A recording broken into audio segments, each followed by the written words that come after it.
2025년 2월 13일 말씀 묵상하겠습니다. 함께 기도하겠습니다.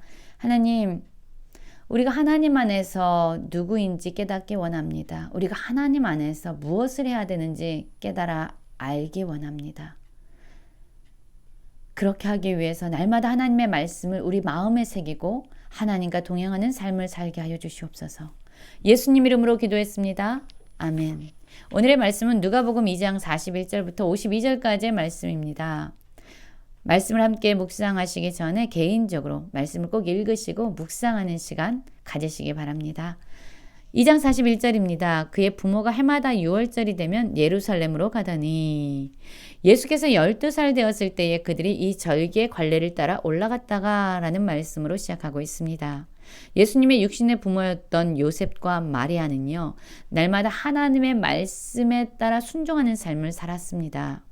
이 당시 유대인 성인 남자들은요, 1년에 3번, 6월절과 77절과 장막절에는 성전에 가서 절기를 지켜야 됐습니다. 그리고 요셉과 마리아는 해마다 그 말씀을 지키기 위해서, 그 절기를 지키기 위해서 예루살렘으로 올라갔습니다. 그리고 예수님께서 12살이 되었을 때에 절기의 관례를 따라 함께 예수님과 올라가게 됩니다. 절기의 모든 일들이 마쳐졌습니다. 그리고 이제 집으로 돌아가는 길이에요. 이 당시 예루살렘으로 여행하는 그 길은 위험하고 험했기 때문에 동네 사람들이 함께, 친족들과 함께 그 여행 길을 나섰습니다. 그리고 같이 예루살렘에 올라갔다가 이제 같이 집으로 내려오는 그러한 상황이었지요. 예수님의 부모 요셉과 마리아는요, 그 친족들과 또한 동네 사람들과 함께 고향으로 내려가고 있는데, 자기 집으로 내려가고 있는데요. 예수님은 그 동행 중에 함께 있을 것이다라고 생각했던 겁니다. 그런데 하루길을 간 후에 찾아도 예수님이 없었던 거예요. 그러자 이 부모님들은 다시 예루살렘으로 돌아가게 됩니다. 여러분, 우리도 예수님과 함께 있다, 나는 지금 예수님과 동행하고 있어 라고 생각할 때가 종종 있습니다. 그런데 실상 우리의 삶에서 예수님을 놓쳐버렸고 예수님과 동행하지 않고 있는 순간이 참으로 많습니다. 여러분, 그때에 우린 다시 주님을 찾아야 합니다. 다시 주님의 품으로 돌아가야 합니다. 주님과 다시 동행하기 위해서 우리는 그 길로 나아가야 합니다. 사흘 후에 성전에서 요셉과 마리아는 마침내 예수님을 만나게 되죠. 예수님은 지금 무엇을 하고 계십니까? 그가 선생들 중에 앉으사 그들에게 듣기도 하시며 묻기도 하시니 듣는 자가 다 그 지혜와 대답을 놀랍게 여기더라. 예수님은 집으로 돌아가는 길에 사람들과 함께 있었던 것이 아니라 여전히 예루살렘 성전에 머물러 계셨습니다. 그리고 말씀을 듣기도 하고 말씀을 묻기도 하면서 또한 그에게 질문하는 자들에게 놀라운 지혜로 대답하면서 그들과 함께 있었던 겁니다. 예수님의 지혜와 대답을 듣는 사람들 모두가 놀라워하면서 말이죠. 예수님의 부모였던 요셉과 마리아는요, 사실 많은 걱정과 염려가 있었을 겁니다. 아들이 없어졌으면 어떡하지? 아들을 잃어버렸으면 어떡하지? 라는 많은 근심 중에 있었을 거예요. 그런데 예수님이 성전에서 계신 것을 보면서 놀라면서 예수님에게 이렇게 말합니다. 어머니는 이르되 아이야 어찌하여 우리에게 이렇게 하였느냐? 보라 내 아버지와 내가 근심하여 너를 찾았노라 라고 말하고 있어요. 예수님이 없었기 때문에, 그 동행길에 함께하지 않았기 때문에 근심하여 너를 찾기 위해서 지금까지 이렇게 헤매고 있었다라고 이야기하는 거죠. 그러자 예수님이 이렇게 말합니다. 예수께서 이르시되 어찌하여 나를 찾으셨나이까? 내가 내 아버지 집에 있어야 될 줄을 알지 못하셨나이까 하시니, 여러분 지금 예수님은요, 자신이 누구인지를 드러내고 계십니다.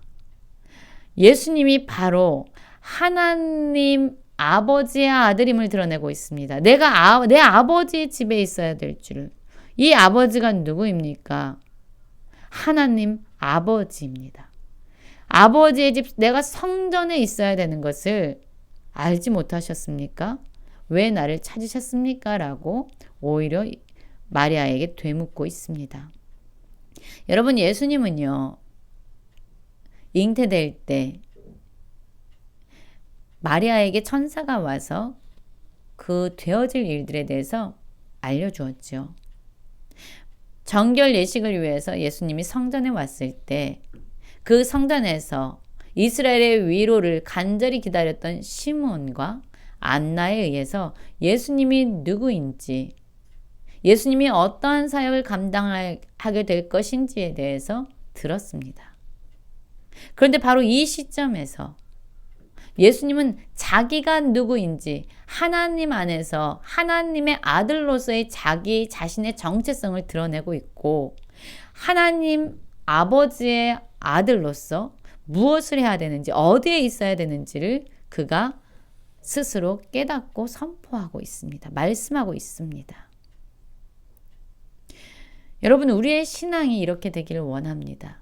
다른 사람의 요구에 의해서, 다른 사람의 어떠한 부탁에 의해서 예배를 드리고, 다른 사람이 끌고 가니까 어쩔 수 없이 기도하고, 누군가에 의해서 나의 사역이 짐지어지고 내가 누구인지 다른 사람에 의해서 규정되는 것이 아니라, 이제 내가 하나님 안에서 누구인지 스스로의 정체성을 깨달아 알게 되기 원합니다. 이제 내 자신의 신앙의 삶을 하나님 안에서 스스로 책임지는 자들이 되기 원합니다. 예수님이 자기가 누구인지, 자기가 해야 될 일이 무엇인지 12살 때에 드러내고 말씀하고 선포하고 계시는 거죠.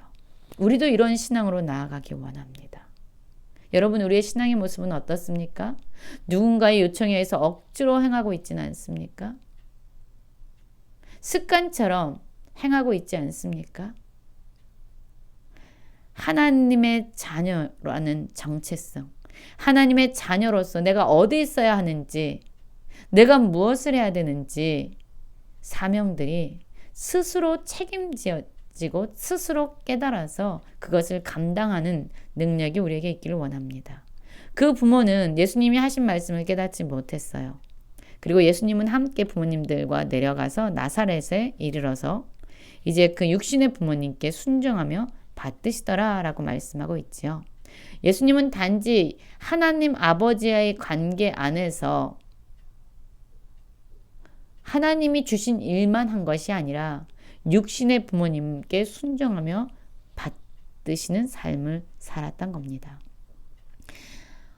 우리가 신앙의 삶을 살고 있다고 단지 그런 신앙적인 부분에서만 하는 것이 아니라 우리에게 하나님께서 허락하신 가정, 직장, 우리가 속한 공동체 가운데서 우리에게 주어진 역할을, 사명을 모두 감당하는 우리가 되길 원해요. 그 어머니는 이 모든 말을 마음에 두니라. 여러분, 마리아는요, 항상 하나님의 말씀을 마음에 새기는 그러한 여인이었습니다. 예수님을 마국간에서 해산하고 말구에 놓였을 때 목자들이 천사들의 이야기를 듣고 그곳에 오지요. 그리고 천사들이 전하여 준 말을 선포해 줍니다.